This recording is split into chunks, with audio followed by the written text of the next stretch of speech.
அனைவருக்கும் வணக்கம். ரிஷபராசனேயர்கள் இன்று இதை செய்தால் பல கோடி கிடைப்பது உறுதி. அந்த வகையில் ரிஷபராசனேயர்களான நீங்கள் இன்று என்ன செய்ய வேண்டும், என்ன செய்யக்கூடாது, என்ன செய்தால் என்ன மாதிரியான நன்மைகள் எல்லாம் ஏற்படும் என்பது குறித்தான முழுமையான பதிவை தான் இந்த வீடியோல நம்ம விரிவா பார்க்க போகிறோம். அந்த வகையில ரிஷபராசனேயர்களை பொறுத்த வரைக்கும் இன்று பிரதோஷ தினமாக உள்ளது. சனி மகா பிரதோஷம். பிரதோஷம் என்பது ஒவ்வொரு மாதத்திலும் வரக்கூடிய வளர்பிறை மற்றும் தேய்பிறையில் வரும் திரியோதசி திதி தினத்தில் மாலை 4:30 மணி முதல் 6 மணி வரை பிரதோஷ காலமாக கடைபிடிக்கப்படுகிறது. பிரதோஷம் என்பது ஒவ்வொரு மாதத்திலும் வரக்கூடிய வளர்பிறை மற்றும் தேய்பிறையில் வரும் திரியோதசி திதி தினத்தில் மாலை 4:30 மணி முதல் 6 மணி வரை பிரதோஷ காலமாக கடைபிடிக்கப்படுகிறது. இந்த பிரதோஷ தினத்தில் தான் ஈசன் ஆழகால விஷத்தை உண்டு இந்த அகிலத்தை காத்ததாக புராணங்கள் கூறுகிறது. இதுவே திரியோதசி திதி சனிக்கிழமையில் வந்தால் அது சனி மகா பிரதோஷமாகும். அது மட்டுமில்லாமல் பிரதோஷ காலமான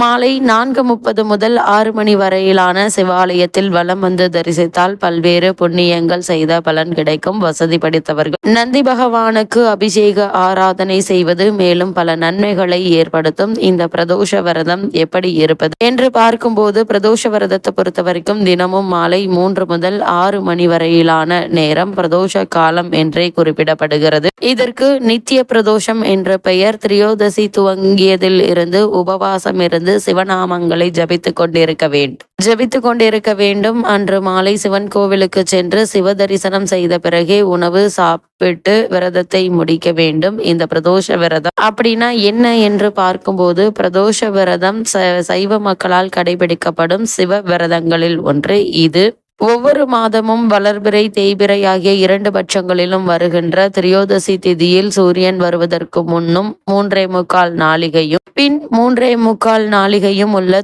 பிரதோஷ காலத்தில் சிவபெருமானை குறித்து அனுஷ்டிக்கப்படும் விரதமாகும். இந்த பிரதோஷம் அன்று ரிஷபராசனேயர்களான நீங்கள் என்ன செய்யலாம் என்று பார்க்கும்போது, இந்த நாட்களில் அதிகாலை எழுந்து நீராடி சிவாலயம் சென்று வழிபட வேண்டும். அன்று முழுவதும் உணவின்றி உபவாசம் இருந்து திருமுறைகளை படிக்க வேண்டும். பிரதோஷ நேரமான மாலை 4:30 மணிக்கு சிவாலயம் சென்று உள்ளம் ஒருகி 5 எழுத்து மந்திரமான நமச்சிவாய ஓதி வழிபட வேண்டும். இந்த பிரதோஷ நேரம் அப்படின்னா என்ன என்று பார்க்கும்போது, ஒவ்வொரு மாதமும் 13வது திதியாக வரும் திரியோதசி திதியில் மாலை 4:30 முதல் 6 மணி வரையிலான 1.5 மணி நேரத்தை பிரதோஷ காலம் என்கின்றோம். இந்த நேரத்தில் சிவபெருமான் பார்வதி தேவியுடன் பூமிக்கு வந்து தன்னை வழிபடும் பக்தர்களுக்கு அவர்கள் வேண்டிய வரங்களை தந்து அருள் செய்வதாக ஐதீகம். அது மட்டுமில்லாமல் இந்த சனி பிரதோஷம் அப்படின்னா என்ன என்று பார்க்கும்போது, ஒரு சனி மகா பிரதோஷத்தன்று விரதம் இருந்து சிவனை வழிபட்டால் 5 ஆண்டுகள் சிவன் கோவிலுக்கு சென்று வழிபட்டு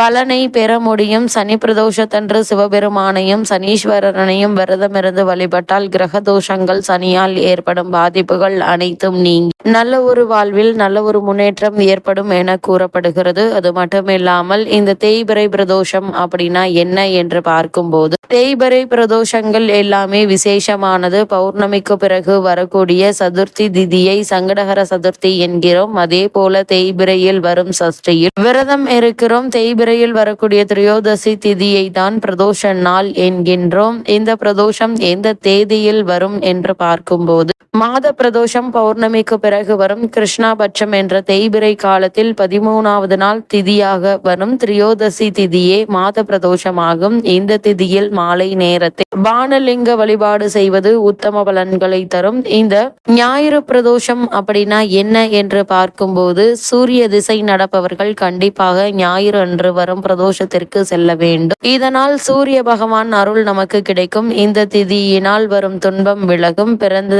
பிரிந்த குடும்பங்கள் ஒன்று சேரும் என கூறப்படுகிறது. குறிப்பாக ரிஷபராசினியர்களை பொறுத்த வரைக்கும் சிவனுக்குரிய வழிபாட்டில் மகா சிவராத்திரிக்கு அடுத்தபடியாக இந்த முக்கிய இடம் பிடிப்பது பிரதோஷ வழிபாடு. ஒவ்வொரு மாதமும் வளர்பிறை மற்றும் தேய்பிறையில் வரும் திரியோதசி திதி அன்று மாலை 4:30 முதல் 6 மணி வரையிலான காலத்தை பிரதோஷ காலம் என்கின்றோம். சாதாரண பிரதோஷ வேளைகளில் சிவாலயம் சென்று வழிபட்டால் 1 வருடம் ஆலயம் சென்று இறை வழிபாடு செய்த பலன் கிடைக்கும். அதுவே சனிக்கிழமை வரும் மகா பிரதோஷத்தன்று இறைவனை வழிபட்டால் 5 வருட ஆலய வழிபாடு செய்த பலன்கள் கிடைக்கும். அதேபோல் சிவபெருமான் அபிஷேக பிரியர். அவருக்கு பிரதோஷத்தன்று கறந்த பசும்பால் கொண்டு அபிஷேகம் செய்து வழிபட்டால் சிறப்பான பலன்களை பெறலாம்.